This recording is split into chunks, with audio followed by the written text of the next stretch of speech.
হে হে হে, এই স্পাইসি নুডলসের সাথে আমি আর অনেক ঝাল মিশাইছি, দেখে এটা রাজু কিভাবে খায়। এখন এই ঝাল সস গুলোকে ভালো করে নুডলসের সাথে মিশিয়ে দেই, দেখি তো ঝাল হয়েছে নাকি। আহ! রাজুকে তো কিছু বুঝতে দেওয়া যাবে না। রাজু দেখ দেখ, এই নুডলসটা অনেক স্বাদ হয়েছে। ও তাই নাকি, তাহলে আমি খেয়ে দেখি। বন্ধুরা, আমি খেতে খেতে তোমরা ভিডিওটিতে লাইক দিয়ে চ্যানেলটিকে সাবস্ক্রাইব করে দাও আর কমেন্ট বক্সে এই ইমোজিটা দিয়ে যাও। উম, উম, উম, উম।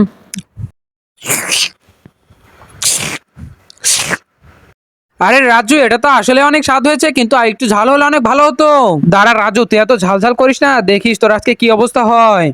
আচ্ছা রাজু দাঁড়া, আমি ঝাল বানিয়ে নিয়ে আসতেছি, তুই এগুলা খেতে থাক, আমি তাড়াতাড়ি ঝাল বানিয়ে নিয়ে আসি। এই তো প্রথমে শুকনো মরিচ দিয়ে দেই, তারপরে এগুলোকে সুন্দর করে ব্লেন্ডার করি। রাজু, তোর আজকে খবর আছে, দেখি সেই ঝালগুলো খেয়ে তোর কি হয়। এই তো আমার ঝাল তৈরি হয়ে গেছে, এখন দেখি কিভাবে খাস এগুলা। ও কিরে, কি হলো রাজু, ঝাল লেগেছে নাকি? ওয়াও, আরে ববি, এটা তো অনেক স্বাদ হয়েছে।